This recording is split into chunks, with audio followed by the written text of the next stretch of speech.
Guys, with Year of the Raven getting announced, that means some sets are getting rotated out. This is one of them. Let's go take a peek at what cards are getting rotated out and how shitty it is.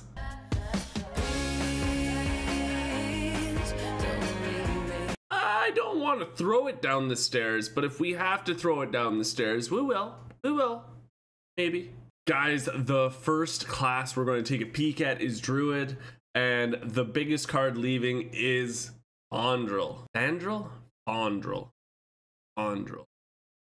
Fanny? We'll call him Fanny. I like Fanny. I am changing my name to Fanny Mae. The thing about Fanny is he's a staple in Jade Druid. Fanny was a good card. Not only was he good when you comboed him with things like Jade Idol or Wraths or Nourish, that's if you got him to stick or if you wanted to do it on the same turn.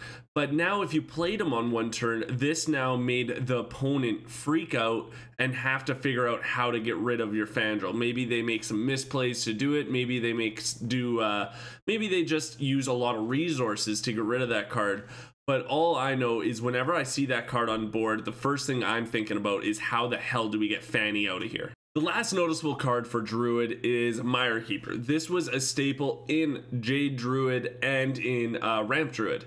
With both of those decks, you really wanted to get Wild Growth and Mire Keeper in your opening hand so you can ramp up, say, to Nourish. This card was even good later on, right? Because for 3, you get technically 5/5 stats out of it. Say you didn't need any more mana, you get 2 minions out of the deal. Jade Druid is leaving, but I think Ramp Druid will always be a thing. It's been a thing for the longest time with your Wild Growths and your Nourishes. So I'm thinking they're going to come out with some more cards that give you mana for Druid because that is one of the staples of their class. But right now we're going to have to do it without Mire Keeper, which was a very solid card for doing this. It's sad that it's leaving, but like everything, it must go. So goodbye, Mire Keeper. Oh, I hate goodbyes. The next class we're going to talk about is Hunter. There wasn't a lot of good Hunter cards, you guys, in this set. I was actually pretty disappointed when this set came out for Hunter. They didn't gain a lot. Even their legendary wasn't the greatest. The one that triggers death rattle minion. It was okay. On the Hunt is okay too. That one's pretty decent where it deals 1 damage and you get a 1/1 beast card. That's not too bad. You see that played nowadays. But the big card I think that's going to be gone is Call of the Wild.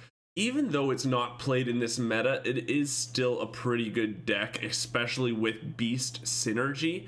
I think it's mostly a threat in Arena. It's a very good card in Arena.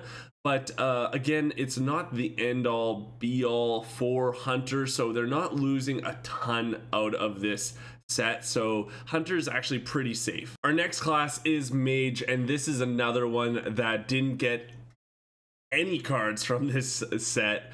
You know, their legendary was Anomalous. Sometimes I can't pronounce these gang dang names, you guys. Why can't they have like a Fred? You know, oh, Fred, the legendary. He was good. Captain Kirk, man, that card was elite. Man. You also had Forbidden Flame, which wasn't too bad, I guess. But I think the big one out of this set that's leaving for Mage is Kabbalist Tome. It's a great card, 5. Discover 3 mage spells. This was a staple in Exodia Mage. Unfortunately, Ice Block is getting put into Hall of Fame, so that means Exodia Mage is leaving. Yes! Kabbalist Tome isn't the greatest card. It is very, again, great in Arena. I thought it was a fantastic card in Arena. Gives you 3 cards, always good. Most of the time they are, it's 50-50 chance, let's say, that they're good, but I think this card leaving is the main card that we should be caring about leaving from Whispers of the Old God. But like I said, this set brought nothing really to the Mage game. So again, goodbye. On to the next one. To the next one. On to the next one. On to the next one. On to the next one. Look at us changing all these backgrounds, so fancy. The next class we're going to be talking about is a class that's going to be losing a lot of cards, a lot of staples in the decks that are being played right now, and that is Paladin. The first 2 cards I want to talk to you guys about are ones that are in the Dude Paladin deck. That is Stand Against Darkness and Steward of Darkshire? Yeah, Steward of Darkshire. So these two cards are staples in the deck Druid Paladin, which is just under Q block right now for best meta deck. Stand Against Darkness, you do this with, say, a Steward of Darkshire on the board, or you say, do you do Stand Against Darkness and you put Level Up on them? It's just big combos, right? And with them losing these two cards, I don't think Druid Paladin is going to be as good, nor will it be around that much. These two cards are very heavily staples in that deck, so it might ruin Druid Paladin. Druid Paladin's also losing one other card that is also getting lost for another deck, and that is for Murloc Paladin. God, I love Murloc Paladin. Now, Druid Paladin and Murloc Paladin are losing, Druid Paladin's losing 3 cards. Now, Murloc Paladin is going to be losing 2 cards from the set, and the same card that goes in between both decks is Rallying Blade. But with Murloc Paladin also, they're also losing Vilefin Inquisitor. What that does is it activates your hero ability to summon a 1/1 Murloc. This is a great card for your Murloc Paladin deck, guys. This is a staple. You know, you are losing Rallying Blade, you are losing Vilefin Inquisitor, not with this set, but with another set you are losing your Grimescale Chum. With losing all these 3 cards, you guys, for Druid Paladin and Murloc Paladin, I don't think these decks are going to be possible anymore. That's just me, like that's me looking at my crystal ball and looking into the future. We do not know any cards coming out in the next set, so who knows if they're going to be easily being able to be replaced in these decks. But I have a feeling that these 2 decks are going to be done after the meta, and I would recommend you not crafting anything for these decks right now. An honorable mention, I can't say honorable. An honorable mention here, guys, is Ragnaros the Light Lord, you guys. This is an 8/8, and at the end of the turn, you heal a body for 8. It's not really in any decks right now that's in the meta, but it was a staple in Control Paladin, and I believe that has some legs. I really liked Control Paladin before. I think it's still a viable deck in the future, but right now, with losing that one card, it's actually pretty huge. So that's my honorable mention. You know, it's not really a big card right now in the meta, but I could see it becoming one. I think we're halfway through. Let's take a quick coffee break, you guys. Let's enjoy this coffee together. That's delicious. The next class up, guys, is Priest. Again, they're not losing too many cards. They are losing 2 bigger cards that is in the meta right now, and that is, one is Shadow Word Horror. Shadow Word Horror is played in a lot of combo Dragon Priests, it's in Big Priest. It's a very good card because not only does it destroy any minion with 2 or less attack, but if you combo this with Pint-Sized Potion, it can be with any minion 5 or more attack. And that's most of the time how it got played, right? You combo this with Pint-Sized Potion, which, just to let you know, is also getting rotated out, but still, Shadow Word Horror on its own was actually really good against a lot of aggro decks, a lot of Murlocs, and a lot of Druid Paladins.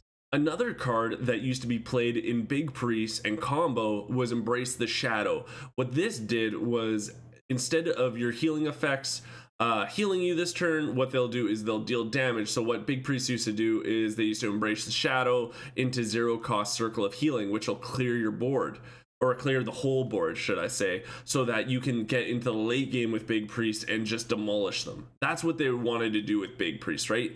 Big Priest is dead already, guys, because Barnes is leaving, but what the goal of Big Priest to do was to survive the first 4 or 5 turns and then just demolish you. Get the fuck out of my sight before I demolish you.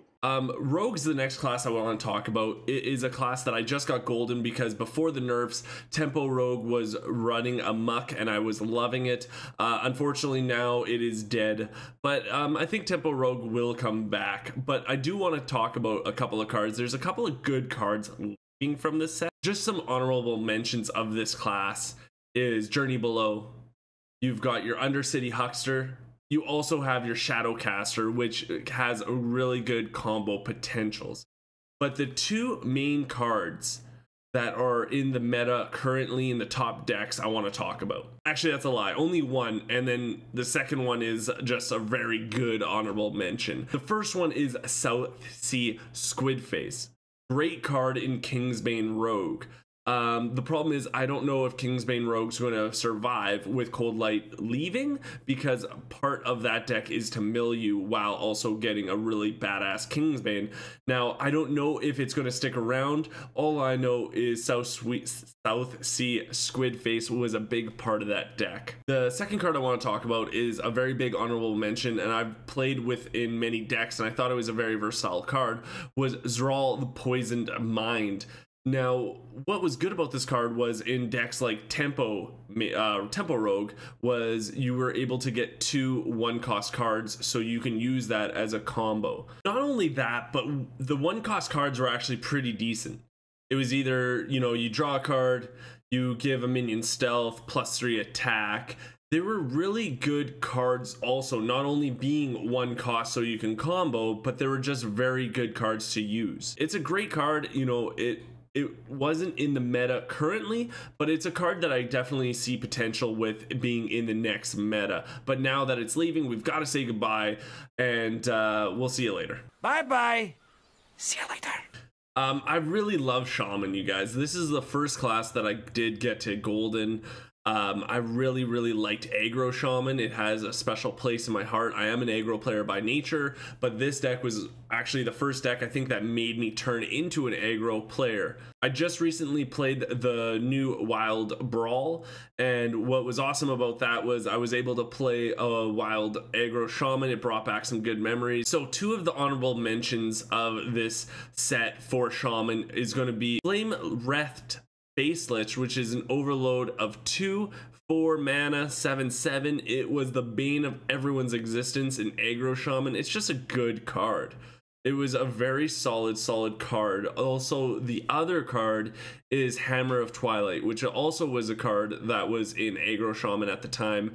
And now these cards not being in the meta right now doesn't mean that these cards aren't a solid card. These cards are great, especially 4 mana 7/7. That card is devastating in Arena. The 2 cards I do want to talk about though are I have 1 beer and I'm already starting to be like bleh. 2 cards I do want to talk about right now that are in the meta are Thing from Below and Evolve. As you can tell, Devolve Shaman is going to be gone now because that 1 card, Evolve, is leaving, and it is in the title, which means it's kind of sad right now because it leaves Shaman in a weird little void right now. There's no real good decks right now for Shaman, so I'm hoping with the next set they bring out some cards to make maybe aggro Shaman a thing again, because god did I love that deck. Yeah, I love that. Warlock, you guys, this is another class that I really enjoy because as an aggro player, aggro Warlock is a big always good deck. And you know what, they're only losing 1 main card this class, but there's a couple of honorable mentions I do want to talk about. The first card is Possessed Villager. It's not the greatest card, but it is a sticky minion, and in Hearthstone, sticky minions are a pain in the ass. But right now, it's really not played in many decks. The second card that is an honorable mention is Darkshire Librarian. This is in Disco Lock because you discard a card with it, but you also redraw after it dies. It helps you get things out. Again, Disco Lock isn't a big meta-defying deck right now, but it could be. That's the thing, right? It always can be. Third honorable kind of mention is more for Arena. Doom is a great card in Arena. I've played it numerous times in my decks, and it's always a great card because you destroy every minion on board and you draw those cards. So if the opponent has a huge lead on board, Doom, you get a full hand, and you guys both start in square one where you have a full hand and that person might not have. The big card though that is leaving you guys is Darkshire Councilman. This card has been in aggro Warlock since it got released. It's just a solid card. 3 mana for a 1/5, and every time you play a minion, it gains 1 attack. So by turn 5, it's probably already a 4/5 or something, which is great, right? It's a sticky minion because it has such high health, but it's also a very threatening card on board. So they have to get rid of this really fast. Again, Warlock's not losing a ton of cards from this one set. It is still losing a couple of really good cards and one really good one. Last but not least for the classes, our warrior. This had a lot of cards for the pirate archetype. Fortunately, the pirate warrior was gone a couple of sets ago, which thank the friggin' gods it was gone, because I hated pirate warrior. I did play it. Hey, I played it, but not often. Okay, not often. The first two honorable mentions are from that deck. It's going to be Nazos First Mate, which is a 1/1. You get a 1/3 weapon, and Bloodsail Cultist, which is if you have a pirate on board, you give your weapon 1/1. These cards aren't played that much, but they are very great cards, especially for the pirate synergy. The third honorable mention I want to talk about is Blood Ichor. It's not played that often anymore, but it is a very solid card. It used to be played in a lot of Control Warlock matches, and I'm sure it is played in some of the Control Warlock decks still, but it's not a very favorite card right now. But it's still a solid card. The biggest card leaving out of the set, though, I think we can all agree on, is Ravaging Ghoul.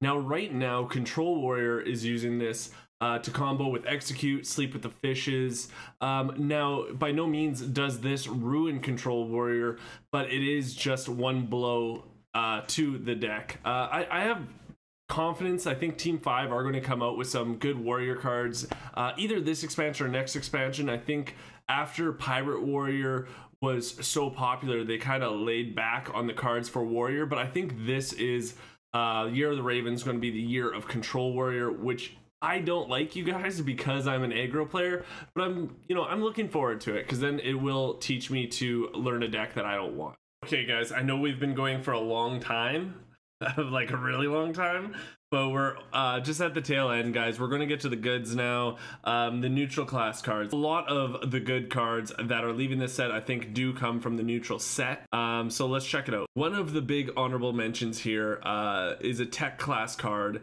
that I think fits in for a lot of times when the meta gets very secret heavy, and that's Eater of Secrets. They just gobble them up. Nom, nom, nom, nom, nom, nom. So what happens is, if the meta ever got very secret heavy, like it did a little bit ago with Tempo Mage, or say with Secret Hunter or Spell Hunter, you would tech in one Eater of Secrets, and it would get to be pretty big, or at least it would be pretty versatile. Say if they were playing Ice Block and you needed to kill them next turn, Eater of Secrets, then you'd combo to kill them. Right now it's not really in the meta at all, but that doesn't mean it wouldn't be in there, say, next expansion or in 3 weeks, because it is a certain tech class card that I think is very versatile. Okay, guys, now for the big legendaries leaving. First up is Cthulhu. Baby, how do you think that sounds? Cthulhu. Yeah, it's cool. Cthulhu is leaving. I don't think it's the biggest deal that ever came about in this expansion to leave, but it is kind of something we should talk about, because with Cthulhu leaving, that means all the cards that made it buffed are also leaving too. Which, you don't play if you don't play your Cthulhu, but still it's something to mention. Also, what I wanted to talk about was when they first came out with Whispers of the Old God. If you guys don't know, Cthulhu was the first card they gave you for free. It was a mechanic they really wanted to push onto people because they were really happy with it. And it was very, very cool. But after one expansion, it just kind of lost its whole fun niche aspect, and it wasn't the greatest deck, so it was pushed away. Lately, there has been some sort of bubbling of a Druid Cthulhu that some players were doing okay with. Other than that, though, it is a tier 4 deck. It was nothing crazy. It was just a fun gimmick. And again, it was free, so it was fun to play with. Another great legendary, another good legendary that is leaving is Deathwing Dragonlord. Now, again, this card wasn't played often in a lot of meta decks. Last season, I was really playing it with it in Big Druid. Big Druid used this, so if you killed Deathwing, you got to cheat him out somehow. You played him, and then every dragon from your hand got to be played. So say you couldn't play your regular Deathwing because it would destroy your hand, and you didn't want that to happen, you could cheat him out with Deathwing Dragonlord. Now, this leaving isn't a huge impact on the game. It is an impact on the dragon synergy. There isn't much of a dragon synergy as of late. There is a couple of newer dragon cards that are good. Sleeping Dragon, I think it's Dragon Hatcher. Both okay cards, but it's not like the dragon synergy is there right now, so we're not getting a big blow to us. Some of the clatter that's getting told around the water cooler here over on Twitch TV, you guys, is that not much is leaving Q-Block. But one of the main cards that's leaving it is N'Zoth. Same thing that it is leaving out of Control Lock right now. What N'Zoth is doing right now is it brings back those Void Lords. I effing hate those Void Lords. The Void Lords are technically, for stat wise, they're 618. Yeah, 618. So technically for 9 mana, they're 618 stats, which is insane. And the fact that you could cheat them out on turn 5 or 6 is even more insane. Now, put that in your mind while them coming back with a 10 cost card. So if you got 2 of them out already, there are another 2 there. It's just ridiculous, you guys. When's it end? Void Lord after Void Lord after Void. We're done, okay? N'Zoth is leaving. Goodbye. We will still have to deal with them coming back with Blood Reaver Gul'dan. But at least it's only 1 card instead of 2 10 cost cards and them coming back and then you pulling out your hair and then you crying in the corner to a shoe telling yourself that you're better than this, you're better than this. Geeks, you know, someone says that or something, right? Right now, this is the only decks they're played in, so I'm okay with them leaving. I do play Q-Block from time to time, I'm not gonna lie. I do join the dark side, but not often. So goodbye. We'll talk to you later. And I'm sure they'll come out with another card that's like a 17-9 stats for 2 mana, and it'll get cheated out before the game even starts, and then you're crying again your shoe, and then you don't know what you're doing, and then you're like, I just need some water. Another really big card that's leaving, you guys, is one of the cards that gets teamed up with another card that's leaving, which is, it usually gets paired with Barnes. Now, I know this isn't One Night in Karazhan, we're not talking about it, but what happens is they'll play Barnes on 4. The only other minion in the deck right now is Yasarj. Yasarj will come out on turn 4, and everyone's like, nice play, nice Barnes play, you really won this game, nice Barnes play, bruh, nice Barnes play, yeah, you won this game, bruh, nice job, Okay, I get it, it's still a good deck, okay? Hunter is still a good deck like this. I actually just recently played a Druid deck like this, and I do play Secret Hunter or Spell Hunter, sorry, that only plays 1 Barnes and 1 Yasarj. This card is super powerful. I even remember where I first kind of saw it getting played. I actually remember, no wait, I definitely remember it was the birth of Big Druid. One night I was just looking on Twitch, and I was a smaller streamer got the #1 spot on Hearthstone North American Ladder, and he was playing Big Druid. It was a new deck, and Yasarj wasn't really played that often, and it was a card in my deck that, or in my collection, sorry, that I didn't really care for, nor did I ever use.